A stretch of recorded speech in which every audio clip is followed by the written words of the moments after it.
Good evening, everyone. I'm happy to welcome all the participants to the IPNet today's session. And now I request Ms. Suhasini Ashok B. She's IPNet South Head to present her welcome address. Yeah.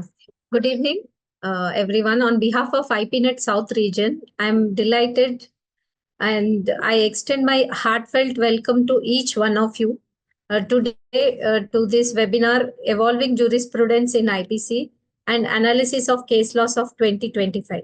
As many of you know, this webinar is part of series of periodical webinars organized by National Network of Insolvency Professionals.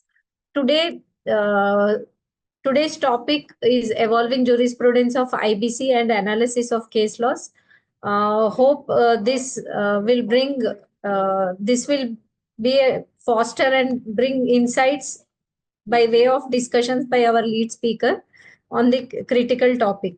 Now I request Anu Bisani ma'am to give a cue up about the IPNet webinar. IPNet.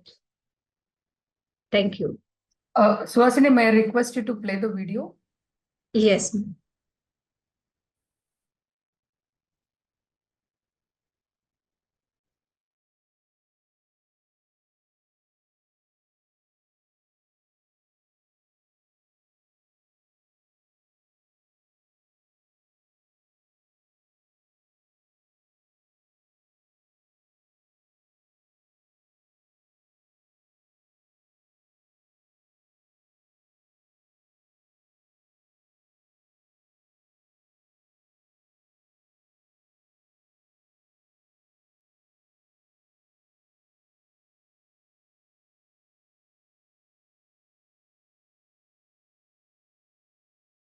Suhasini, you have to request the transition team to play the videos of IPNet introduction.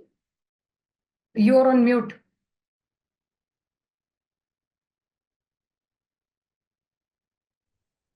I'm playing. Yeah, we are playing. Okay.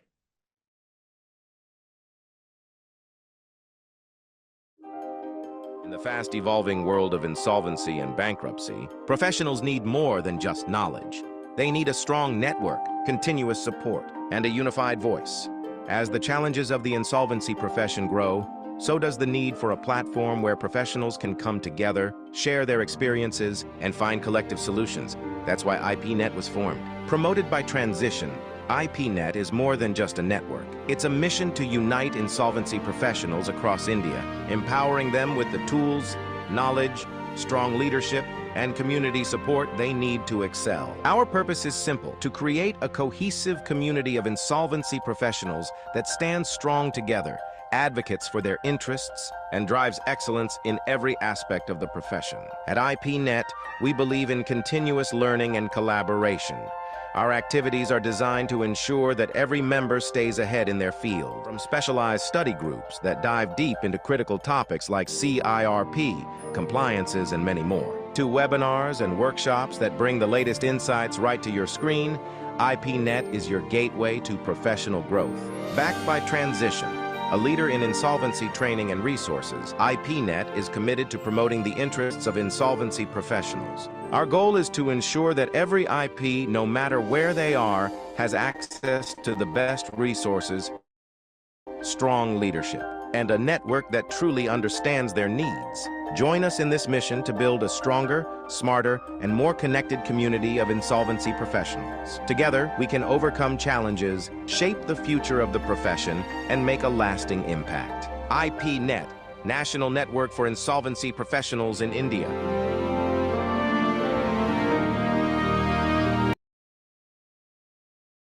Thank you, Suhasini, for playing the video. May I now request Ms. Geeta Sridhar to introduce our chief guest, Mr. V.K. Gupta. Ma'am, we are playing website video. We'll just play the website video. I'll just wait, sorry.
Yes, thank you, ma'am.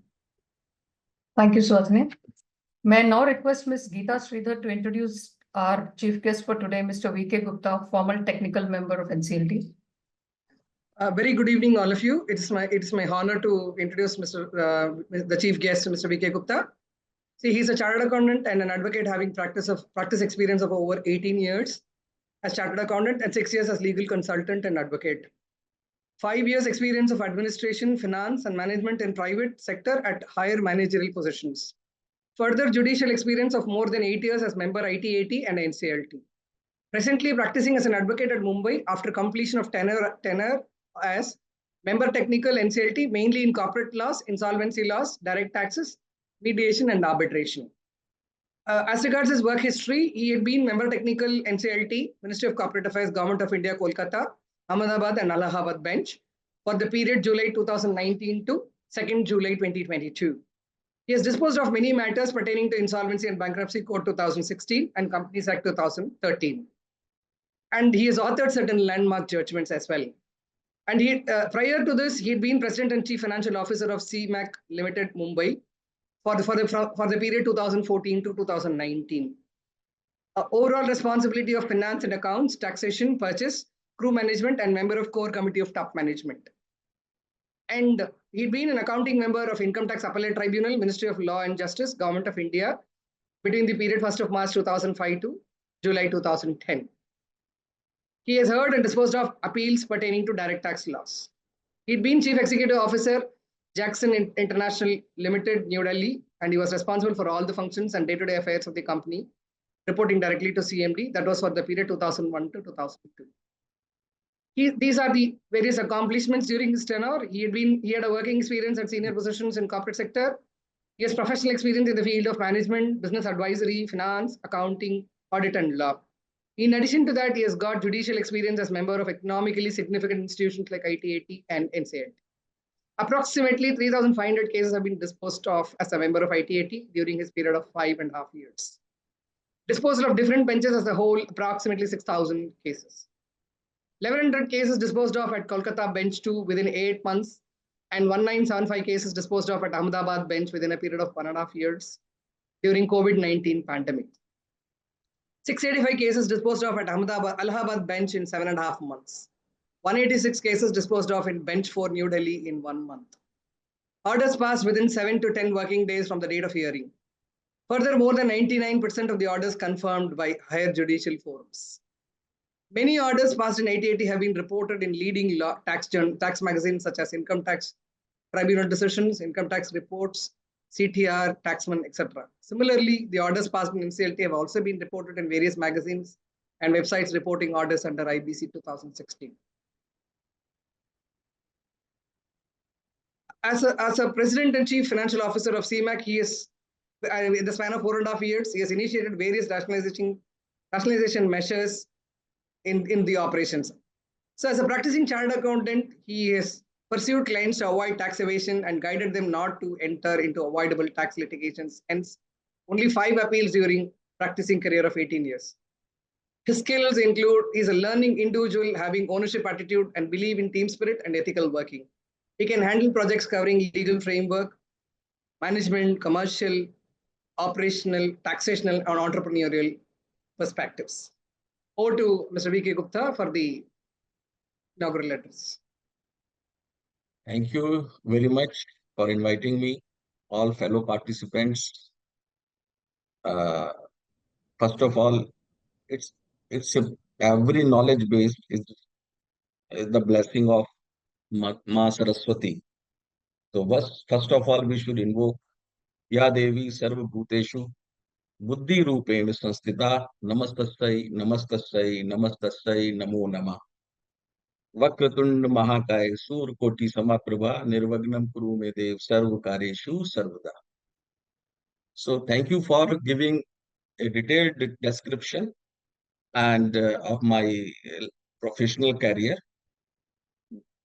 I would like to add most humbly that it is the grace of Krishna and I am only a means, not a doer. Whatever source of energy I was given, I could transmit them to the world. as a means only, nothing more than that. So all credit goes to, apart from that, the support given by the officers of the bench, including lawyers, there are court officers for both the sides.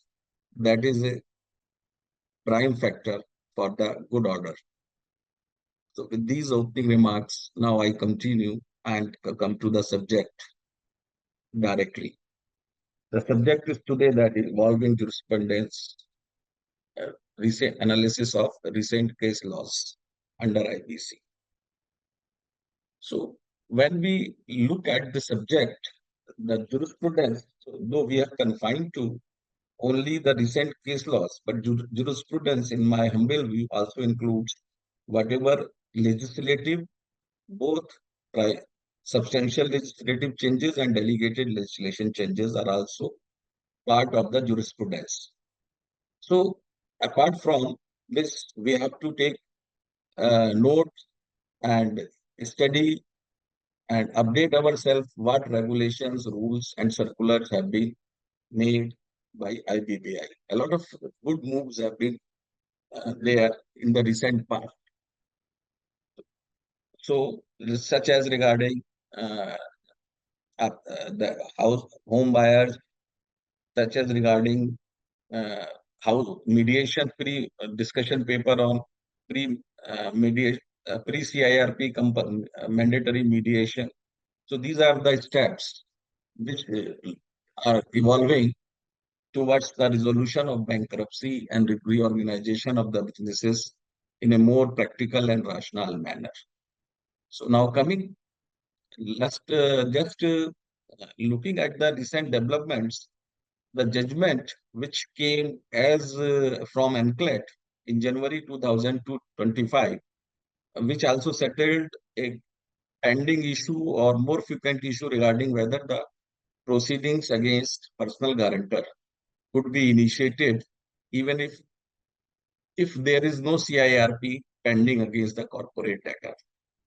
So that some benches had taken a view, mainly Kolkata bench, that if there is no CIRP pending against the corporate debtor, then personal guarantor cannot be brought under CIRP before NCLT. And Delhi bench has also given some decision on that subject. So that issue has been resolved by NCLAT. Even if there is no pending CIRP, the CIRP will be, the NCLT will be the adjudicating authority, and proceedings for admission of the personal guarantor under CIRP can be initiated. So that is the first week of 2025. We settled a controversy which was delaying the things regarding, and there prevailed a confusion. Thereafter, I'm just beginning with that. Before that, an important decision in the case of Byju's versus Glass Trust in the last week of December or something came. That's very important decision. That settled a controversy regarding what are the rights and obligations of parties such as operational creditors and financial creditors who are not an applicant, So what is their status, and at what stage their claims or their rights can be considered. So Honorable Supreme Court held that after the admission of a corporate debtor in CIRP, proceedings become in RAM, and all other stakeholders must be consulted, even if proceedings under Section 12A are being considered. So that also settled a controversy because it was happening. CIRP was withdrawn based upon the 12A, and other creditors were left in lurch because the applicant and the corporate debtor entered into a settlement. So to safeguard the interest of other stakeholders, that decision came. So these are the decisions which are culminating. Whatever recent judicial developments are happening, basically, I think that IBC is the only legislation where the Honorable Supreme Court, in my memory, as far as my memory goes back, have supported the government efforts, executive efforts, by disposing of the matters as expeditiously as possible.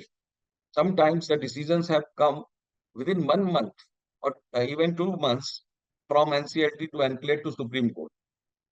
That's a remarkable achievement feat of our judicial approach, considering the economic issues and commercial stakes at stake.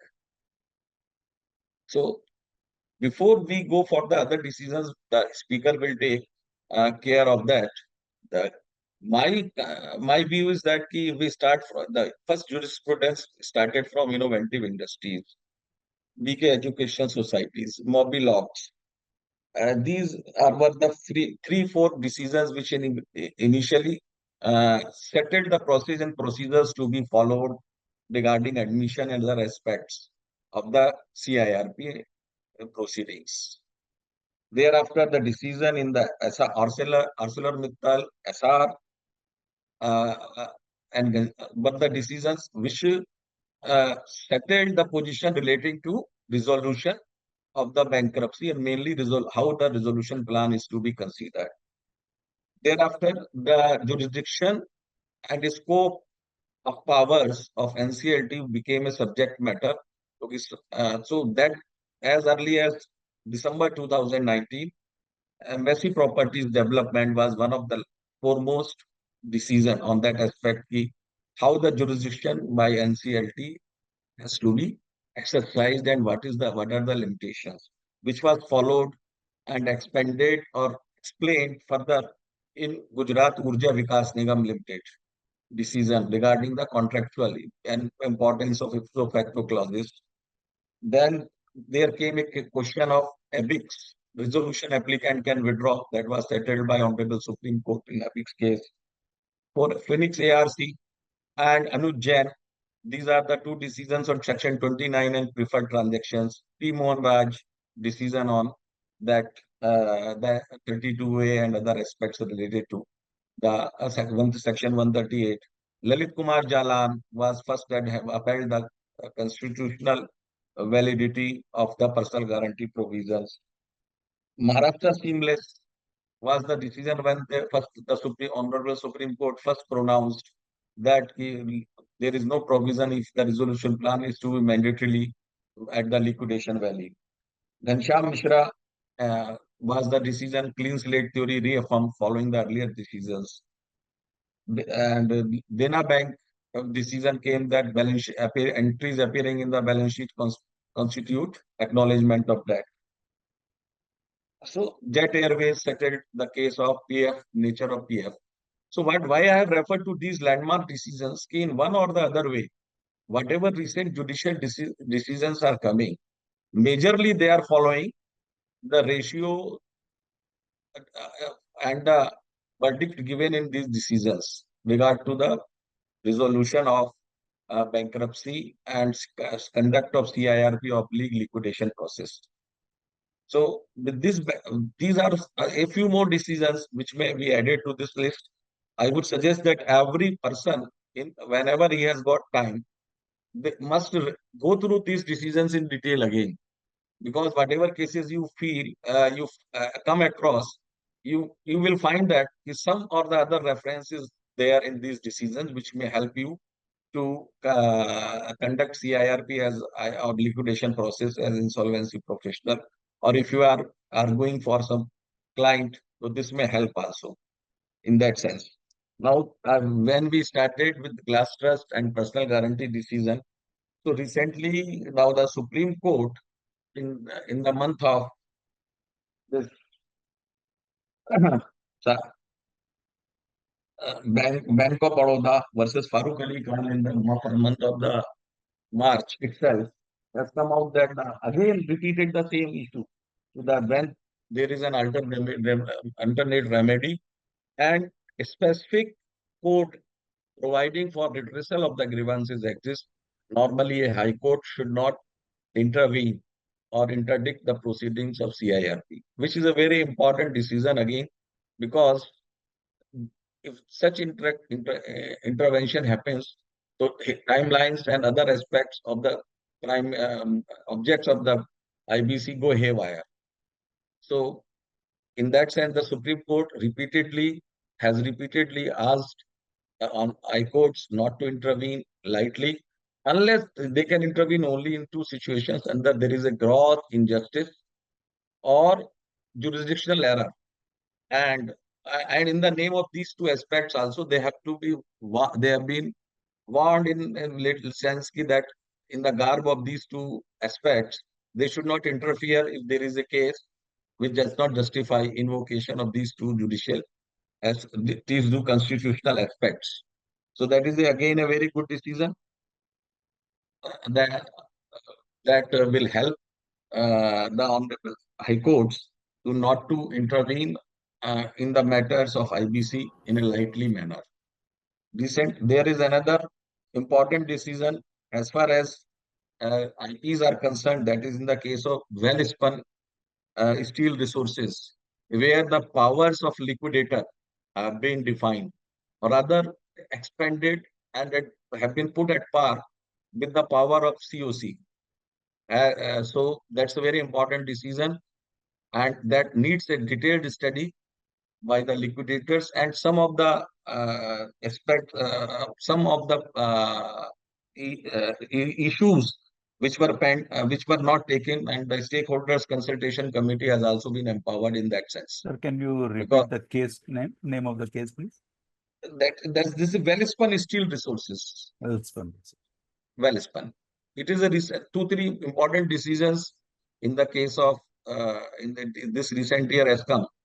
Then another case is again Sundaresh Bhatt or some other one more case. Then the settled principle that the IBC prevails over the other statutes unless specifically excluded.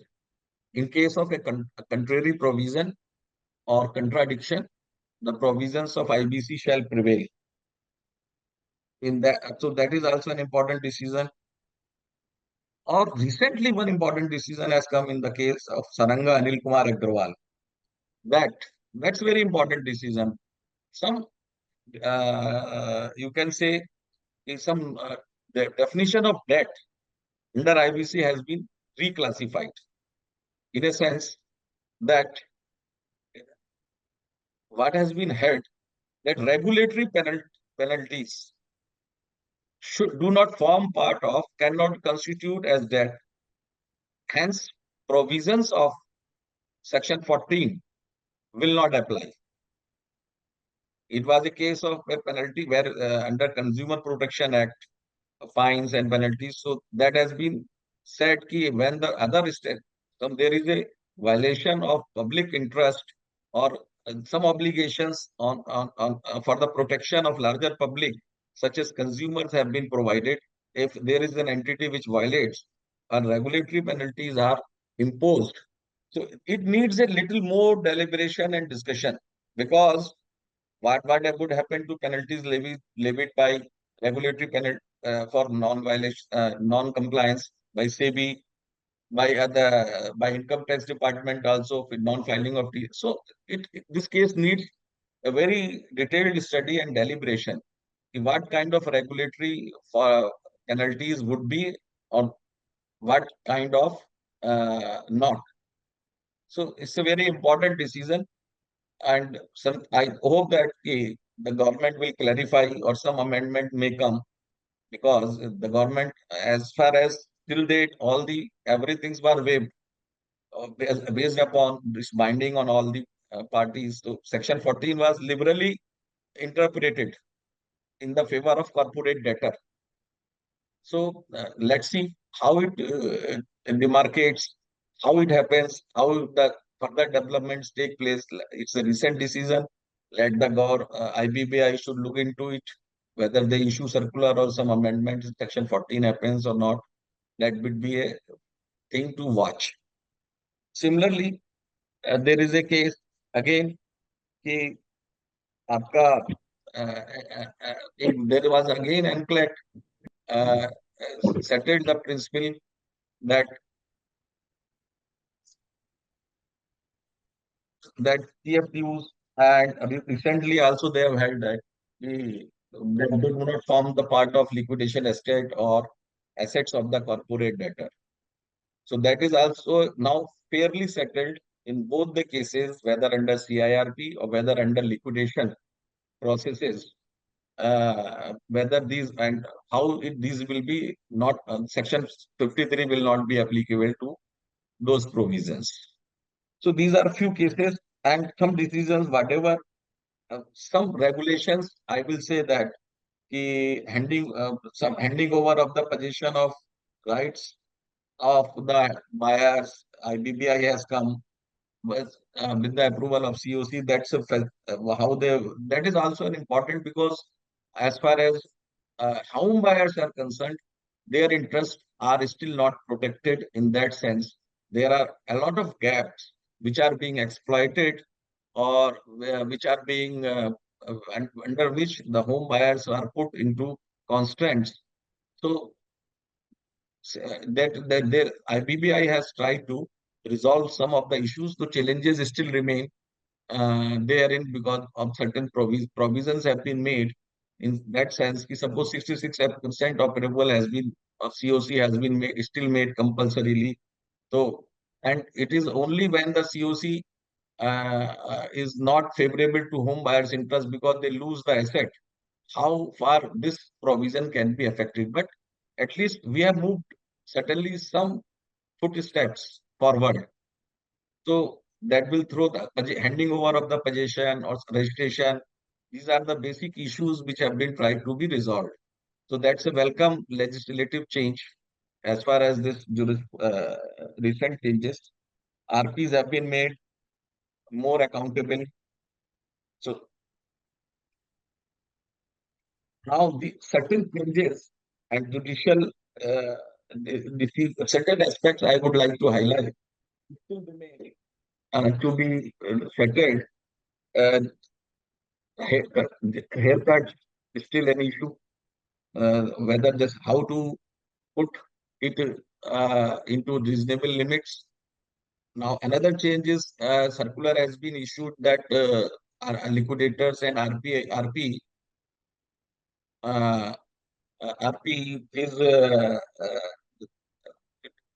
is required to disclose in information memorandum what are the carry forward or losses and other benefits which are available, which can be carried forward and claimed even after resolution of CIRP or liquidation processes.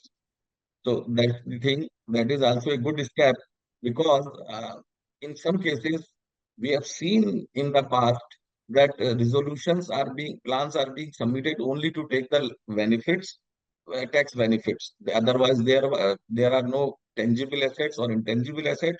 Still, there is a sufficient quantum of carry forward of losses and depreciation and also depreciation for which the resolution applicants comes. So these are the again another decision is come which needs to be analyzed again. The earlier section 14 was applicable to 138 proceedings. Now the recently Supreme Court has said ex direct even not applicable to the proceeding was 14 May. They have come that it cannot be. So that is a latest decision which I have not been able to go through because time was short and I had some couple of other engagements. But that needs to be studied carefully. Even how the 138 proceedings stand. Earlier we were quite sure it will not be impacted. Moratorium will come, but to the safeguard of the corporate debtor. So what is the relationship between the ex management and what is the impact on the corporate debtor of these? We need to study that case. I think the speaker would be dealing with those aspects. A few things which I consider just from my side. We have seen that Section 8 notice is mandatory to initiate proceedings in the Section 9, but uh, there are n number of instances where the corporate debtor does not reply within 10 days or even not reply at all. So still the courts have been very benevolent that in holding that corporate debtor can be given an opportunity during the course of hearing of application under Section 9 and they can claim it. they can file the reply or raise the issue of dispute, existing dispute. And my understanding is that can an operational creditor also be given an advantage that without serving a notice under Section 8, and he can say that it can be rectified during the course of proceedings. Can it be admitted? So both the parties, corporate debtor and the applicant, are not at par as far as judicial recently, and these are the two decisions on this aspect by NCLAT, Honorable NCLAT. They can be given, and it's a consistent stand since very beginning. NCLT and NCLAT, but now there needs to be a relook at how far it is equitable and justified to give and so that ultimately the time of the bench is wasted. The bench can devote time on other cases. If there is a dispute, existing dispute or settlement as a consequence of Section 8 notice, the bench can save its time. I hope that the time allotted to me is already there. So I would also like to have the benefit of the hearing the main speaker. So with these words, I conclude myself. Thank you very much, IPNET, for giving me an opportunity to share my thoughts on the subject.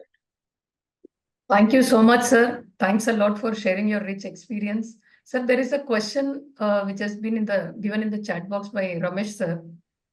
This is regarding, he's asking for latest position regarding liquidator not required to file IT returns. And when the proceeds are distributed, whether TDS has to be deducted or not. As far as TDS aspect is concerned, that has been settled not required to be deducted. But as my personal view on this is different, because there is no exemption under the provisions of Income Tax Act 1961. But consistently this view has been taken. And TDS is nothing, it is being held by the department as a trustee on the behalf of the HSC. So he can claim it anytime. But still, we don't, and Honorable NCLAT has consistently taken the same view. As far as returns are required to be filed. There is no exemption to that aspect, on that aspect. In the light of NCLAT judgment, sir, Om Prakash Agarwal, Delhi NCLAT judgment. That is there, but I feel that is subject to appeal. My view is that why the if you see the Section 35, what responsibilities a liquidator has to discharge. So, similarly, if that is there in the CIRP, also one can say that RP is not required to file the return of income. That's some amendment will come or some other. As far as I am concerned, on a safeguard side, if some amendment happens, or Supreme Court reverses those decisions, if the matter reaches to them, it's better to comply the requirements of Income Tax Act 1961. Sir, we have one more question. Whether the promoter or suspended director of CD continue to be liable for order for penalties awarded by consumer court, etc. So, at this stage, I will not comment on it because I will have to go through the Consumer Protection Act provisions very clearly, who are liable and where their liability starts and where their liability, whether it is jointly or severely, so many aspects will come. So I have not gone through that, so I will not comment on that. That is my submission at this stage. But one will have to look in that aspect deeply before commenting on that. No problem, sir. Sir, thank you so much, sir, for sharing your experiences. May I now request Mr. Ashish Makhija? I now invite Mr. Ashish Makhija, Dr. Ashish Makhija. So, sir, now I'll invite Ms. Suhasini to introduce our lead speaker, Sucheta Gupta. Suhasini, over to you. Can we share a memento to Gupta, sir? Yeah.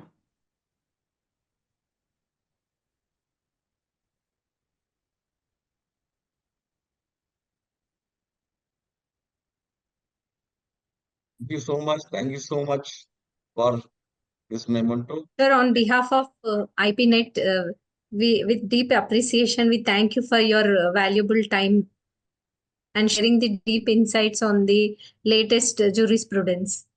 Thank you very much, sir, and the memento will be delivered to you. Thank you, Swati. Thank you, Ashish ji. Thank you so much for IPNet for inviting me.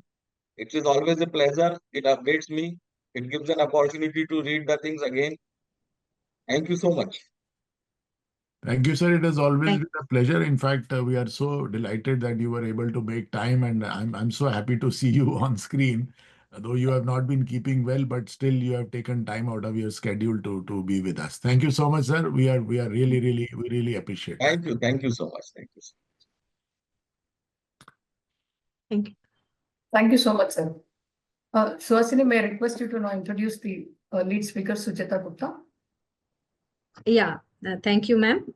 So I take the privilege of introducing today's our lead speaker, Ms. Sucheta Gupta. Sucheta is a highly experienced secretarial and legal professional, boasting over 14 years of expertise in corporate laws, litigation, and compliance. She is renowned as the founder of Sucheta Group and Associates, a distinguished firm providing strategic counsel to clients spanning various sectors.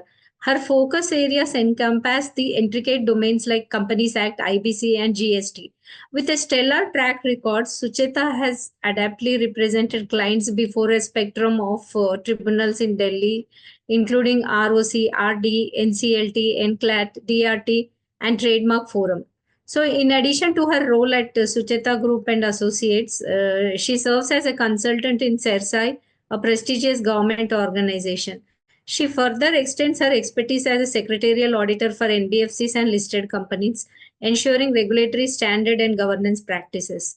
Sucheta has provided various sessions on IBC to ICAI and ICSI IPA. Her professional network expands to collaboration with law firms, chartered accountants, and reputed entities. She is renowned for her passion for research and unwavering commitment to excellence.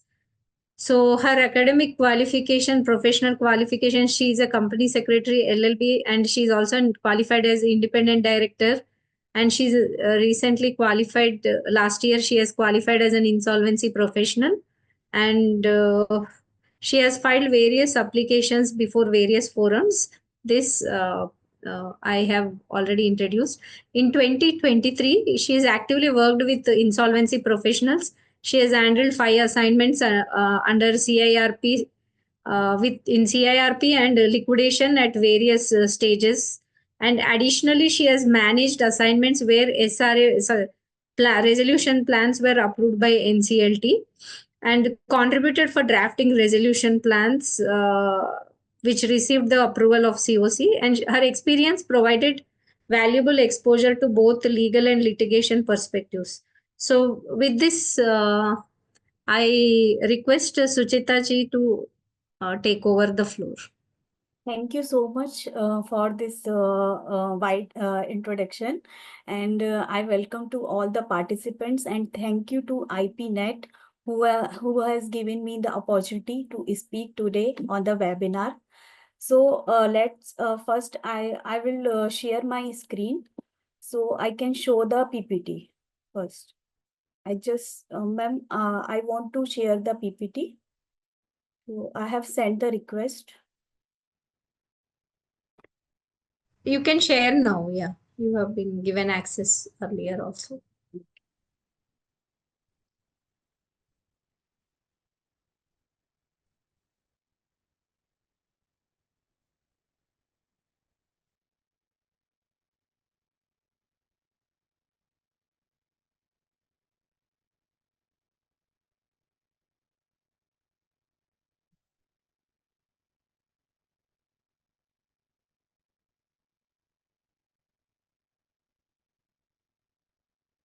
So my screen is visible. Yes, Sucheta. Yes, it's visible. Yes. Okay, thank you. Okay. So the topic name is Evolving Jurisprudence of IBC and Analyzing the Recent Case Laws of 2025 and Their Impact on Insolvency Resolution. So before describing the cases, I will give you a brief. Actually, all our professionals have attending this webinar. However, the brief is not required, but still I am giving. There is a basically IBC is having some parts. There are the 5 parts in IBC. First part is related to the preliminary definition. Second is the insolvency and resolution of corporate person, and third part is the bankruptcy and insolvency of individuals, and the fourth part is related to the regulation of insolvency professionals, agencies, and information utilities. And the fifth part is the basically the miscellaneous provisions, and there are the 11 schedules in the IBC. And where it is applicable for the corporate entities, LLPs, partnership firm, individuals. As a if we will discuss the personal guarantor cases, so this is applicable for the partnership firm and the individuals.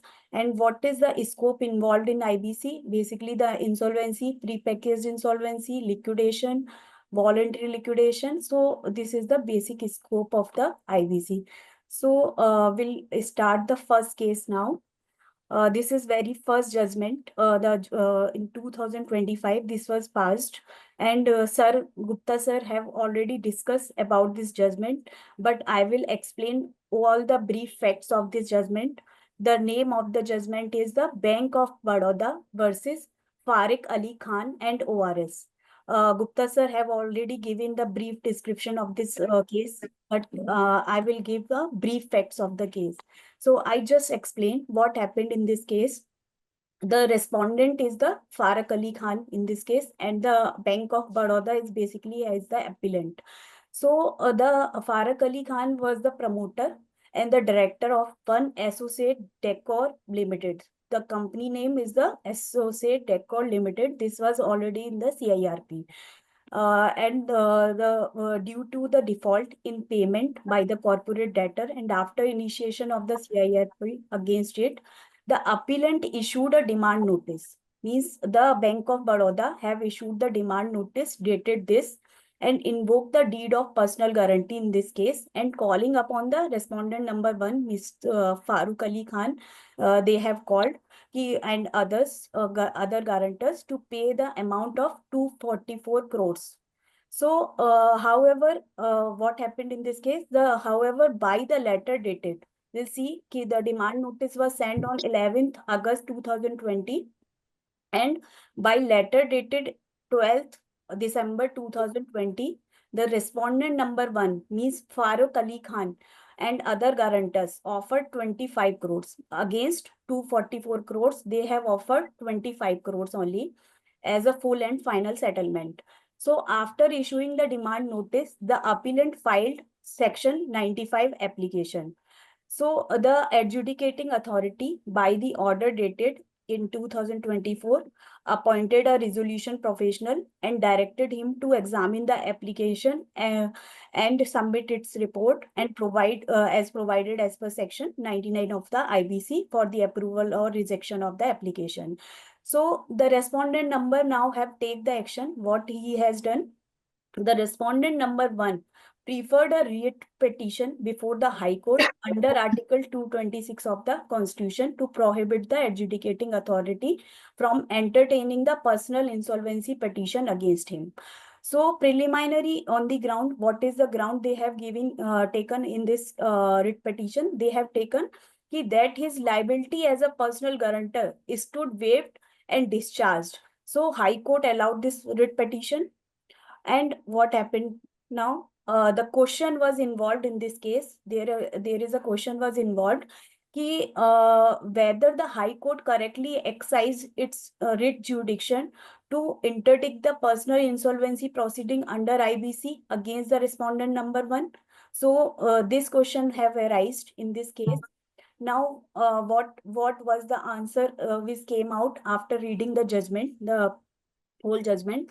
The existence of the debt will first be examined by the RP in his report and will then be judicially examined by the adjudicating authority. when it decides whether to admit or reject the application under section 100. So first of all, the report have required to be submitted by the RP, and then the NCLT will consider whether the case should be admitted or not, or rejected. But this was not happened in this case. They have directly approached the High Court, and High Court given the verdict they have allowed the petition, the writ petition, and so the Supreme Court, what held by the Supreme Court in this case, in the light of the statutory scheme which has been followed by the adjudicating authority, we are of the view that the High Court incorrectly exercised its writ jurisdiction. So it is well settled that when the statutory tribunals are constituted to adjudicate and determine certain question of law and facts, the High Court do not substitute themselves as a decision-making authority, because here is the decision-making authority is the adjudicating authority, means the NCLT is the decision-making authority, but the High Court giving the direction, so High Court cannot substitute themselves as the decision-making authority while exercising the judicial review. So this was held by the Supreme Court in this case, and further held in the present case, the proceeding had not even reached the stage where the adjudicating authority has required to make such determination. Rather, the High Court exercised the jurisdiction even prior to the submission of the resolution professionals report.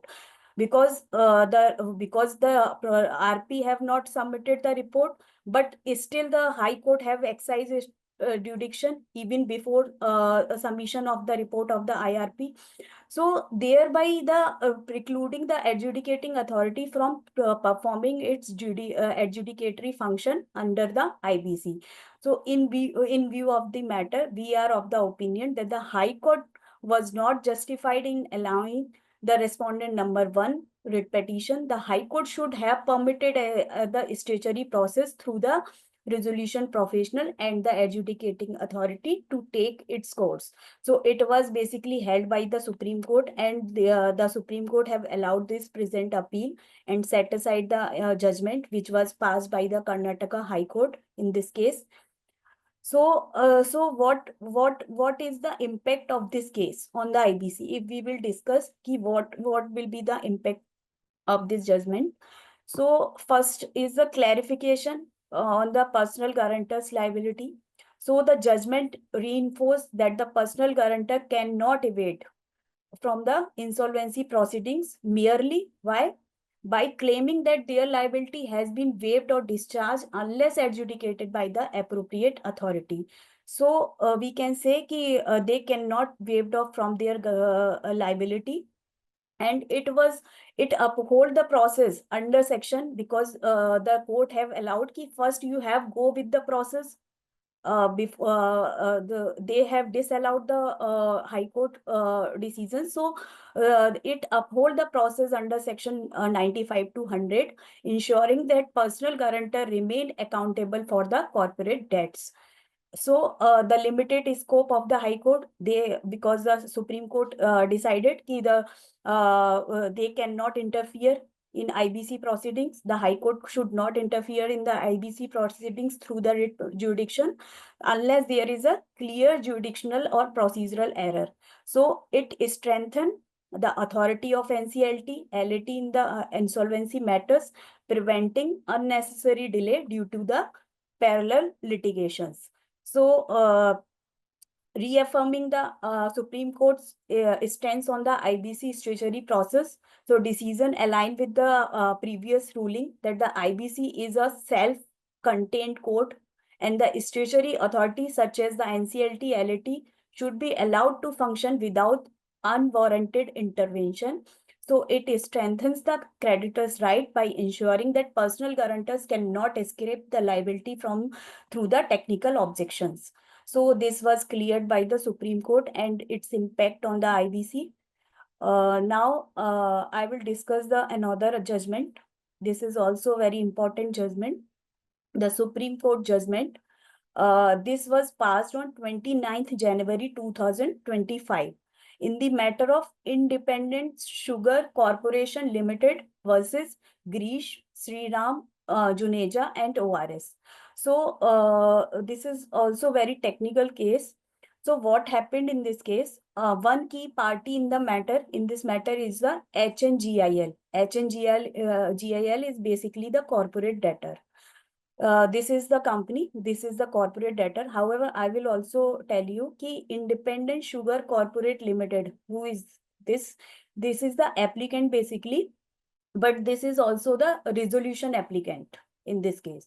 He was submitted some of the resolution plan in this company, which is HNGIL. So basically, HNGIL is the corporate debtor in this case and target company with the 60% market sharing of the glass packaging industry in India, incorporated in 1946. So HNGIL combining with the HNGIL is the AGI Green Pact. AGI Green Pact is also the resolution applicant, but this is the successful resolution applicant because his plan was considered by the COC.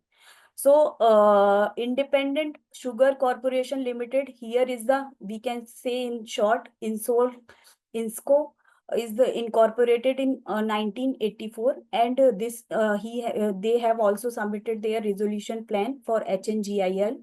But what happened? The CIRP was initiated against the HNGI by the DBS Bank under Section 7. The company have gone for the CIRP process, and this was instituted by the DBS Bank, basically in this case. So the NCLT Kolkata bench have admitted the case in 2021, and both in this company, means the applicant company, and the other AGI Genpact, both have submitted their resolution plan on April 2022 for the consideration. On now what happened? The RP in a email, they have made the communication on 25th August 2022, granted relaxation to the resolution applicants to procure CCI approval, because in this case they have required one CCI approval, which is also the part of the resolution plan, because this is a mandatory condition of IM. They have required to take the CCI approval prior approving the resolution plan. So after COC approval of the resolution plan, but prior to filing the application before the NCLT. So they now they have made the email, but in IM, when they was invited, they have written they necessarily mandatory required the prior approval. The CCI prior approval have been required in this case. So what happened? On 26th September 2022, AGI, the SRA, is the applicant. They approach for the CCI clearance, but a final resolution plan was submitted for the consideration to the COC. However, they have not got this approval, and they did not have any pending application seeking such approval from the CCI. However, they have submitted their resolution plan for the consideration to the COC. Now, appellant means the second, the INSOL, the resolution applicant, they have objected to the approval accorded to the AGI Genpact's resolution plan, stating that they had not obtained the requisite CCI approval at the time when their resolution plan had been put to vote, which had been the condition precedent, because they, in this appeal, basically they have made the objection on this ground ki they are not having the CCI approval at the time of submission of their resolution plan. So the appellant also pointed out that Form 1 submitted to by AGI Green Pact with the CCI had been rejected on 22/10/2022, and that a fresh Form 2 had been submitted, which had not yet been approved till the date of the COC approval. So, however, on 28th October 2022, the COC approved the AGI Genpact resolution plan with the 98% vote. The COC have approved, and INSCO, the appellant, have got only 88% vote. So INSCO filed an IA before the NCLT Kolkata bench challenging this approval, which was made by the COC. So, but what happened? The CCI granted an approval to AGI Genpec's combination proposal with the HNGIL, subject to the compliance of certain modification, including the divestment of the one of the 7 plants. But what happened? What held by the NCLT in this case? The NCLT rejected the application, which was filed by the appellant, thereby holding that the approval granted by the AGI Genpec resolution plan, submitting that the required CCI approval under this has been obtained in the meantime. So they have rejected their appeal, their application. Now they have approached the NCLT. Now what was held by the NCLT? NCLT, while its judgment dated in 2023, the NCLT uphold the same, whatever the given by the NCLT decision, they have uphold the same. And the approval accorded to the AGI Genpec's resolution plan, they have stating that although the requirement of approval by the CCI was mandatory in nature, its prior approval by the COC is only directory, because they have given this ground the approval by the COC was only directory, not mandatory in nature. So they have uphold the same whatever decided by the NCLT. Now, meantime, the appellant INSCO challenged the CCI approval, dated this wide competition appeal, because competition act cases are also being filed before the NCLT only. So they have also challenged this appeal by the appeal, which upheld the approval by judgment this. Now, we will discuss, in this case, we have required to discuss this proviso also. The section 31 subsection 4, what the proviso provided in this case, proviso provide the resolution applicant shall, pursuant to the resolution plan approved under subsection 1, obtain the necessary approval required by law, required under any law for the time being enforced within the period of 1 year. This is written here, within the period of 1 year from the date of the approval of the resolution plan by the adjudicating authority under subsection 1, or within such period as may be provided as per the law, whichever is later. So basically, this is written in this proviso of this section. However, in the present case, what is the word they have used in IM when they have invited for the resolution plan? They have used the word prior at the appropriate place in the provision, beside being direct, clear, and unambiguous, also does not lead to any absurd consequences. The proviso to section 31(4) of IBC mentioned that the approval of the resolution plan from CCI shall be obtained prior to its approval by the COC. So they have already written they have required the appropriate approval from the CCI before the submission of the resolution plan before the COC. So what held by the Supreme Court in this judgment?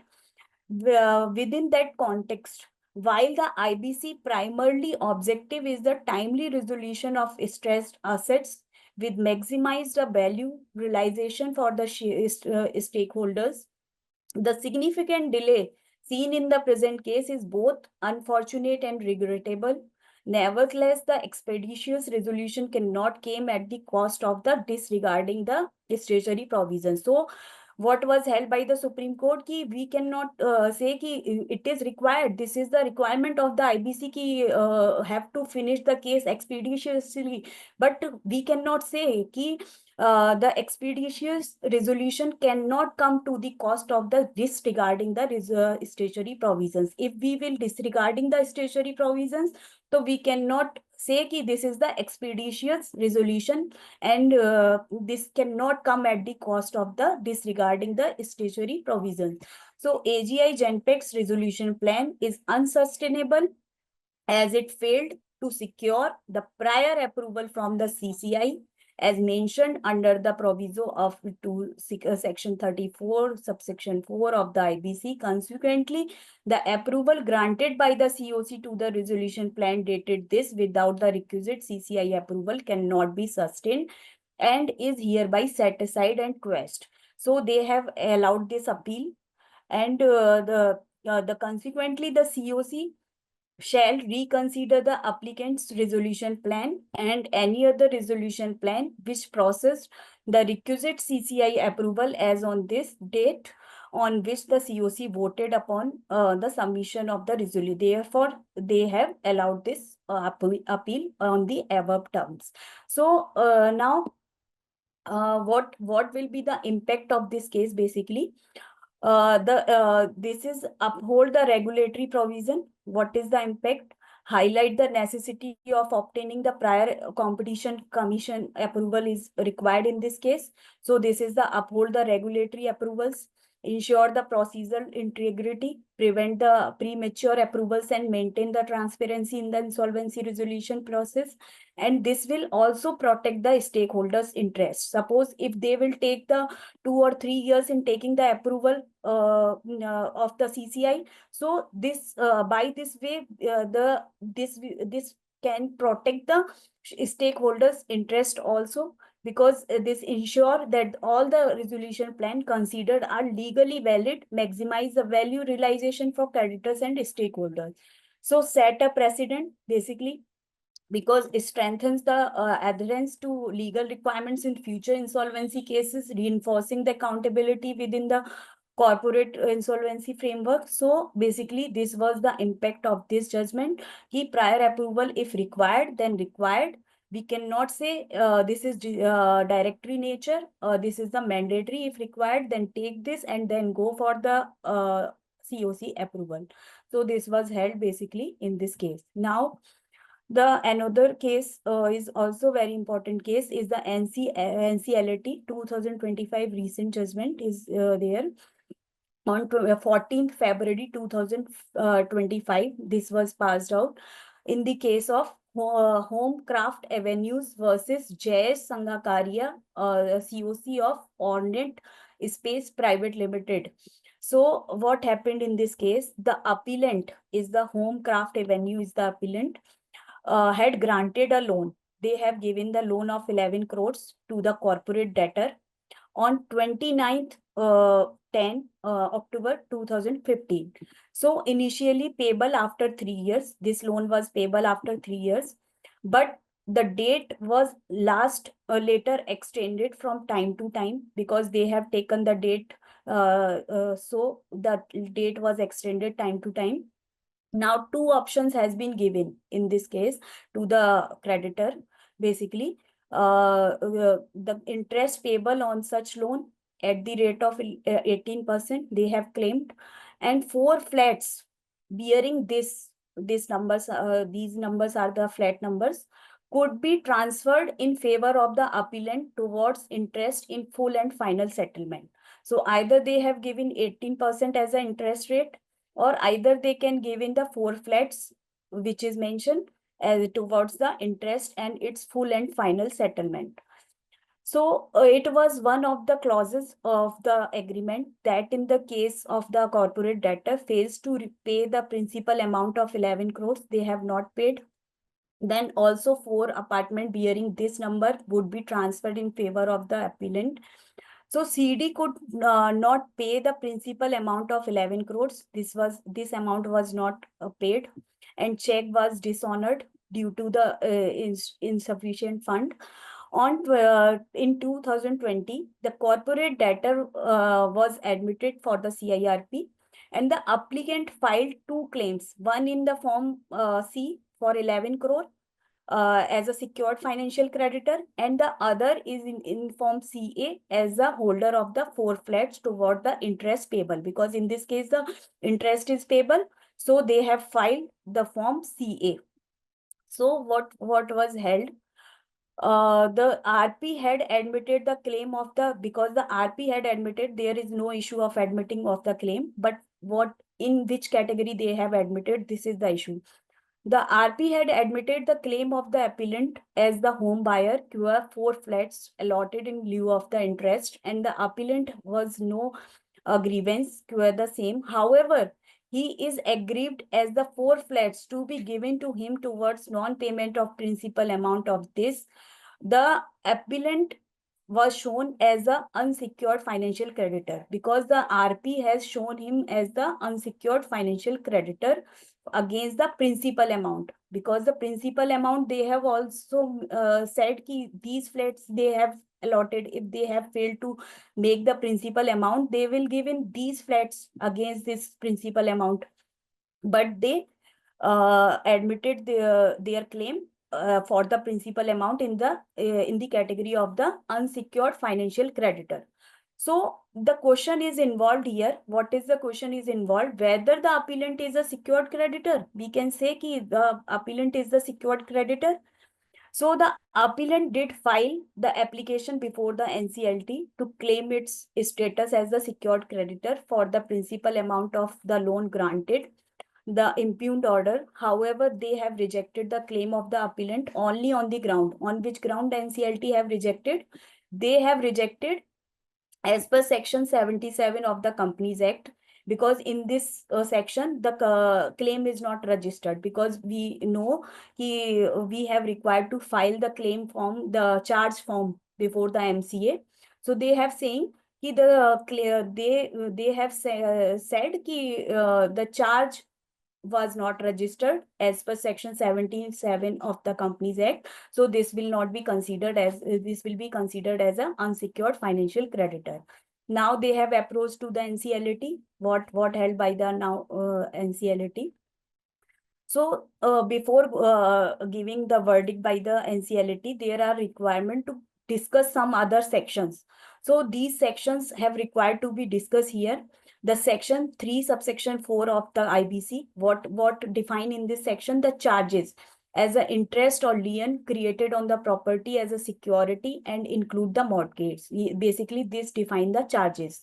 Now, section 330 describe who is the secured creditor, because issue is related to the secured creditor. So section 3 subsection 30 define the secured creditor. Secured creditor means the creditor in favor of whom the security interest is created. So this is basically given as per section 3 subsection 30. Now another section have required to discuss here, the security interest. What is the meaning of security interest? The security interest means the right, title or interest or a claim to a property created in favor of or provided for secured creditor by transaction with secure payment or performance of an obligation, and include the mortgage, charge, hypothecation or assignment, encumbrance. So all have been included here. And or the performance of any obligation of any person, performance of any obligation of any person. So this is also included here. Now section 3 subsection 33 state the transaction. What is the meaning of transaction? Transaction includes an agreement or arrangement in writing for transfer of assets, fund, goods or services from or to the corporate debtor. And section 3 subsection 34 define the mortgage. The state the transfer includes the mortgage, pledge, gift, loan and other sections. So these sections have been described before the NCLT, and this was also given ki registered charge under section 77 is not mentioned in the definition of secured creditor. So basically the secured creditor definition is not provided for any registered charge under section 77. So this is not mentioned here. Now it is settled law. Right of the mortgagee under the Transfer of Property Act, if we will discuss, cannot be taken away only because of the non-registration of the charge. If we will say that the Transfer of Property Act is applicable and mortgagees also have the right, so we cannot say only because of non-registration of their charge they are not considered as a secured financial creditor. So this was said. Thus, non-registration of charge as per section 77 of Companies Act will not make a difference in the claim of the appellant being treated as a secured creditor. So what was held by the NCLT here? Ki there exists a debt and the corporate debtor had secured it by the creation of security, interest or charge. Therefore, the appellant is the secured financial creditor and the appeal is allowed. So basically in this case, the Homecraft Avenues appeal was allowed by the NCLT, which was already rejected by the NCLT, but now they have allowed and they have said there is no need to make the registration of charge as required as per the Companies Act. So without registration of as a charge, the claim will be considered as a secured financial creditor. So what will be the impact of this judgment on the IBC? We will discuss. The secured creditor status unaffected, because it clarifies that the non-registration of charge does not affect the classification of lenders or the secured financial creditor under the insolvency and bankruptcy. So this is the secured creditor status unaffected and strengthen the lender protection and also provide the clarity in insolvency proceedings. So by this judgment, clarity have been came. So this is the basically the impact of this judgment on the IBC. Now, this is the another case, is also very important case. In the matter of SBI, this is Sir Ashish Makhija sir have handled this case. However, I will try to brief the case also here, because this is very important judgment. The State Bank of India versus Mr. Deepak Kumar Singhania case.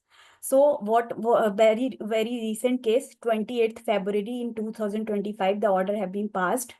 And what happened in this case, this appeal filed by challenging the order dated this, which was passed by the NCLT, Allahabad bench. And the application under Section 95 filed by the State Bank of India has been rejected because the NCLT have rejected the application. Section 95 application was rejected here. And in this case, LML Limited was extended the financial facilities by SBI. The respondent Deepak Kumar Singhania executed a deed of guarantee on this date along with the other two personal guarantors in favor of SBI, and a multi-party agreement dated this was also executed. So with respect to the corporate debtor, an order of liquidation has been passed, because in this case the corporate debtor is also in liquidation. In 2019-18 the order has been passed, but SBI has issued the demand notice under Rule 7 of IBC, and the adjudicating authority held that the applicant having failed to invoke the guarantee. Basically, in this case, they have failed, means SBI have failed to invoke the guarantee because against the personal guarantor. So the application filed under Section 95 does not satisfy the mandatory prerequisite, because this is the mandatory prerequisite for issuing a legal valid demand notice under Rule 7.1. He have to first invoke the guarantee. But in this case, they have not invoked the guarantee, but they have sent the demand notice. So application under Section 895 was held, was not maintainable and dismissed. So this was rejected by the NCLT. Now, what held? The counsel of the appellant, means the SBI counsel, challenge the order which was already given by the NCLT, that notice issued under Rule 7 to be considered as a notice for the invocation of guarantee. They are saying that whatever the notice they have issued as per Rule 7, this will be considered as an invocation of guarantee for the purpose of filing Section 95 application. However, both are having a different meaning. So it is submitted that the necessary requirement for filing an application under Section 95 was fulfilled as per the counsel of appellant. They are saying that they have fulfilled all the condition, and whereas the notice of Rule 7 itself, the notice for invocation of the guarantee, they have told this. Now, learned counsel for the respondent, means the Deepak Kumar Singhania is the respondent counsel. What submitted by the respondent counsel? They have submitted that the invocation of personal guarantee and existence of default is a must before any action is contemplated under Section 95 of the IBC. The demand notice in Form B cannot be construed as an invocation of guarantee. So we cannot say ki demand notice is the invocation of guarantee. So now there is a question has been involved in this case. What question is involved here? Ki the only question was which has arisen for consideration in the present appeal is whether the demand notice issued under Rule 7, Sub-Rule 1 of 2019 rule can be considered as a notice for invocation of guarantee for the purpose of filing Section 95 application by the creditor. So this issue has been arised in this case. Now, what is the answer of this question? Rule 7. What is provided as per Rule 7? I will also explain. Rule 7, Rule 1, because again and again the court is giving this reference. So the demand notice under clause B of subsection 4 of section 95 shall be served on the guarantor demanding the payment of the amount of the default in Form B. So the above rule clearly indicate that demand notice has to be issued demanding the payment of the amount of default. Thus, the default of guarantor has to exist on the date of the notice. So because default word is here is using amount of default word is using. So before issuing the Form B, already a default should be there. So this was as per the rule is already explained. Now, what is explained by the Rule 3? Subsection 1E define the guarantor. What is guarantor? Which is follows. The guarantor means a debtor who is the personal guarantor to a corporate debtor and in respect of whom the guarantee has been invoked by the creditors and remain unpaid in full and part. So this is basically the definition of the guarantor. Now, what was held by the NCLT here? When we read section 95, subsection 4 under Rule 7 of this rule, the above is the only intendment of the legislative scheme. The default on the part of the guarantor should exist on the date of the issuing the notice in part Form B. So we have noticed the definition of debt and default, everything they have noticed. So default shall arise on account of non-payment of debt when the whole or part of it become due. So when we read section 95, subsection 4 and rule this, the above is the only intermediate of the legislative default on the part of the guarantor should exist. Further, we have noticed the definition of guarantor because definition of guarantor itself provide which define a guarantor cannot contain two conditions, who is personal guarantor to the corporate debtor and in respect of whom guarantee has been invoked by the creditor and remain unpaid in full or part. So this is basically defined in guarantor definition. So in view of the foregoing discussion, we are not pursued to accept the submission of the applicant and notice under Rule 7, Sub-Rule 1 issued in Part B and demanding the repayment of the default amount has to be treated as a notice for invoking the guarantee. So default before issuing the notice must exist on the part of the guarantor. Hence, we reject the submission of the appellant and notice and invoking the guarantee. We thus do not find any error in the order of adjudicating authority rejecting the section 95 application filed by there is no merit in the appeal is dismissed. So this was held by the NCLAT in this case. So what is the impact of this judgment? This is stricter criteria for initiating the insolvency against the personal guarantor. This creditor must first invoke the guarantee because this is strict by this judgment. They have first invoked the guarantee and before establishing establish a default before proceeding under section 95. And greater protection to the guarantors by this judgment. There is a greater protection to the guarantors and increase the due diligence on the lender. So this will increase the due diligence on the lender also. So basically, this was the impact of this judgment on the IBC. So I think the whole the judgment, whatever the recent judgment I have briefed. Now over to you, ma'am. Yeah, thank you, Sucheta.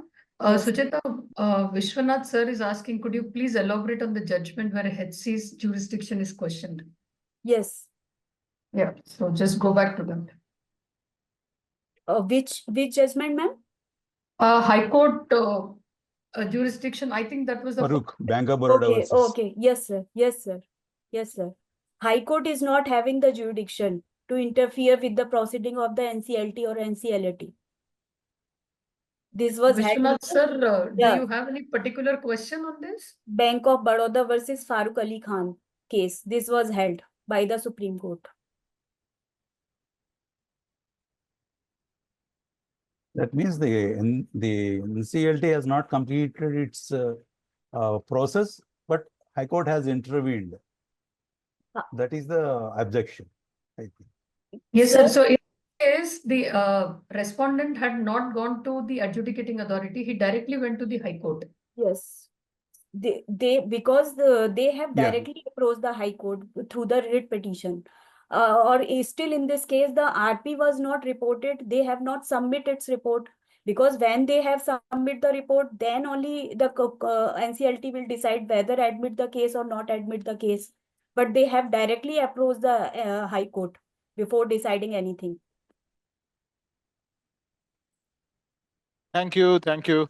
So it is not restricting the jurisdiction per se, but the process is what is Yes. questioned.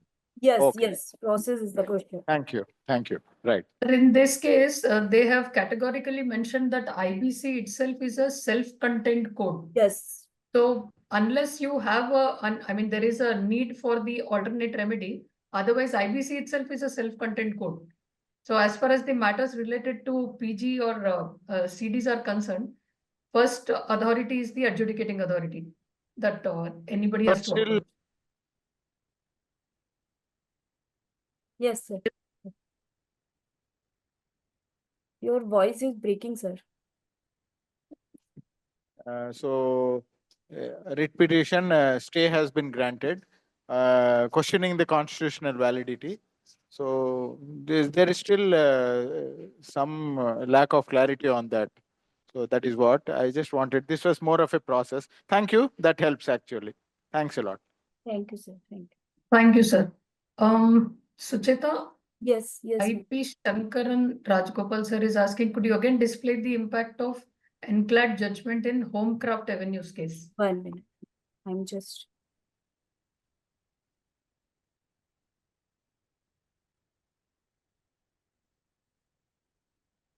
Yes, ma'am. Yeah, Shankaran sir, do you have anything in specific to be asked? Thank you, madam. I have noted things. Okay. Okay, okay. Vilsani madam, why not this slide is to be shared in the group so that it will be easier, na? We are not noted everything. No problem, sir. We will speak with the speaker and do the needful, sir. Yes, I will share, sir. Yeah. I will share to the IP team, sir. Ma'am, I have one question. I Yeah. have put in the group also. Yeah, Sham. Tell me. Do you want me to read it from the chat or do you want to ask? I can tell. Ma'am, my main question is, in case if there are 2-3 guarantors, Yes. can the bank invoke guarantee against the 2 people who are existingly managed? Because imagine one person has already left the employment long back. Does the bank has an option? And my second question is, can the third person who has already left the employment can he could go directly to the bank and say that I already left the employment? Can he have a settlement? Sir, the bank? there are some judgment also on this. The director have left the company, but still they have liable. So sometimes this is also depend upon the language of the agreement as per my view, and some more senior is also attending the webinar, so they can share their views. But Yeah, I think I'll request Ashish Makhija sir to please intervene. He had taken one session exclusively on the PG cases. Ma'am, sir, as of now, is not available. Just 5 Acha, minutes. I just want to remark my comment over here. The employee, when the director was in employment, that is immaterial because personal guarantee is given in the capacity of person. That is nothing to do with his designation. Personal guarantee is always personal guarantee, nothing to do with the designation. Therefore, though he left the company, his liability, personal guarantee liability will remain as it is, because that is nothing to related to the designation. Mean a third party, a non-related party also can give a guarantee. Therefore, that is not going to hold good. Yes, sir. Ma'am, Agree. regarding Agree. the Even- Farooq Abdullah case, in that case, I think Farooq Abdullah has went for a settlement with the bank with an agreement, right? And then they have reinitiated it. That's my understanding is. Yes, sir. They have given a letter. They have wrote a letter and say ki they will provide 25 lakhs against the 244 crores. 25 crore, I think. 25 crores, yeah. Yeah, yeah. So the bank has accepted that particular letter, and then again they are coming back to the lender. How is it? No, sir. That is the They have settlement. Repayment This was the plan. settlement which was proposed by the respondent. Oh, the bank Against has the not accepted it. Yes, funded. not accepted. Okay. Because If they the have bank filed accept the in, application. in a scenario, if the bank accept it, does the bank has a right again to come back saying, no, this is not enough? Practically, I'm asking. These are in such cases when somebody is offering that I will pay you X amount and settle my account, then there will be a settlement happening. That's It's it's a full and documentary final evidence is settlement. Yes. So again, then bank cannot go back. That is possible in the personal guarantee cases, right? Because it's like, personal guarantee, everybody is scared. Because there are many people who was working in a company, given personal guarantee, left the company and working for employment. And everybody is scared because this personal guarantee is getting invoked everywhere nowadays. One person has to be very clear that the promoter whenever Yes. he is giving a guarantee, if he is giving out of his personal capacity, that always will be hanging upon him. So he has to be very careful. Sir, even I would like to share the experience here to your first question. The person in his capacity as a person, he is giving guarantee. So even if he leaves the employment, he is still liable. Bank will initiate the proceedings against him. In few of the cases in Hyderabad where we have personally handled, the guarantors have come and they have expressed that they have signed when they were in the capacity of employee, sorry. So as Vinod sir said, Made it very Yes. simple. Yeah. As an employee, I am not signing a check. Correct. I'm signing a personal guarantee Yeah. agreement. Yes. Yes, sir. This will be continued. Yeah, may I request the participants if you have any more questions, probably you can ask directly or you can post it in the chat box. Yeah.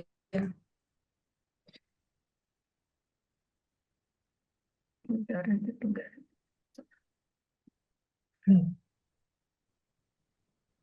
Yeah, any more questions?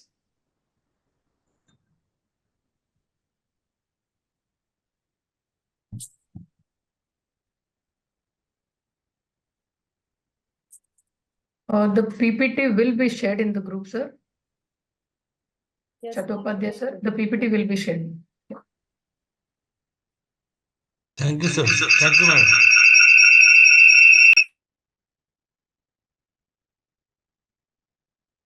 Okay, in this case, Suhasini, if we do not have any questions, shall we move forward?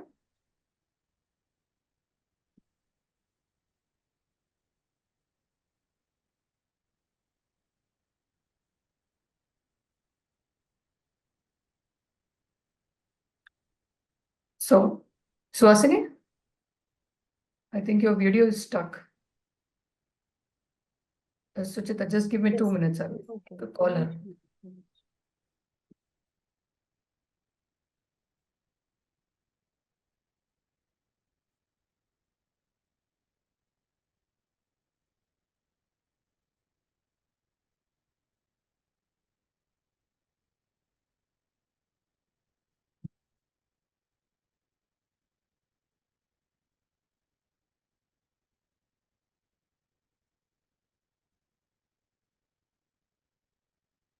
Okay, she's not reachable. We'll do one thing. we will just invite Mr. Rajiv K. Agarwal to announce the next webinar by IPNet West Region until Suhasini joins us back. Rajiv, sir.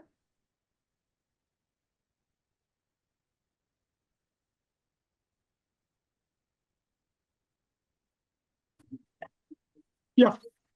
Yeah, Rajiv, sir, please. Yeah. Good evening, all of you. We are delighted to invite you to our upcoming webinar on 20th March 2025, 4 to 6 p.m. Topic is non-cooperation from promoters, including 12-way withdrawal and filing application with NCLT. Esteemed speaker is Mr. Udayraj Patwardhan and Ms. Tina Saraswat Pandey. Join us for an insightful session. Stay tuned for registration details.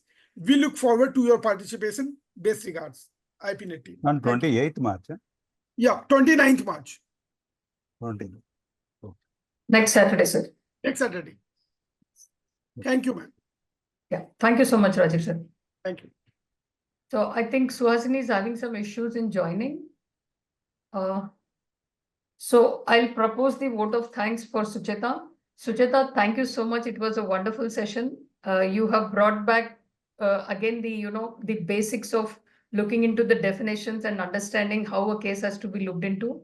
And the one thing which I liked is after discussing the case, you have also given what is the impact of this case on the IBC proceedings itself, and how providing clarity on the provisions of the IBC. So it was a wonderful presentation, Sucheta. Thank you so much. And thank you, Suhasini, if you're there, please join. Can I request the transition team to take over, please?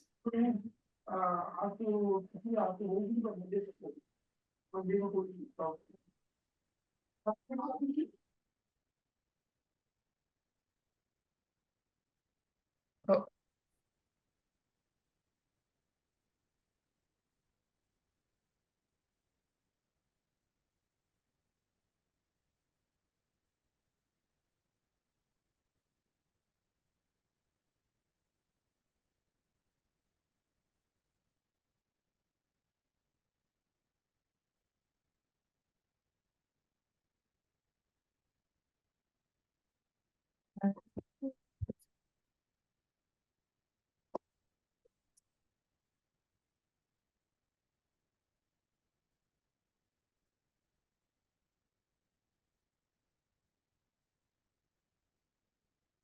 Yeah, I think I was also logged out. Sorry. Yeah, anybody from transition team? Okay, Suchita, actually we had a memento for you, which has to be displayed on the screen and that will be presented to you, sent to you personally. But probably that access I do not have, Suhasini was having it. Nevertheless, thank you so much for the session. And I hope all the participants enjoyed the session. If you have anything, any query, you may post it in the group. And thank you everyone for joining. We'll look forward to you again on the next Saturday, 29th of March, to join the sessions of IPNet. Thank you so much. Thank you, everyone. All the Thanks a lot. I think one second. Suhasini has joined. 1 minute. Suhasini, we Yes. lost you for some time. Yes, there was some disconnect. Sorry, network drop. Yeah. So we have completed everything else. Probably you may give your vote of thanks to Sucheta and also display the memento. Yeah.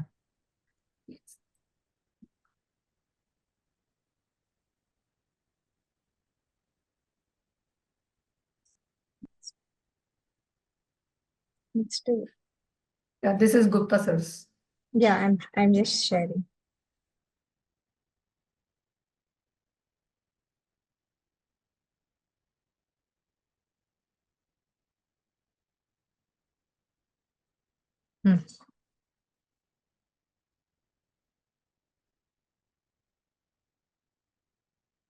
Sure.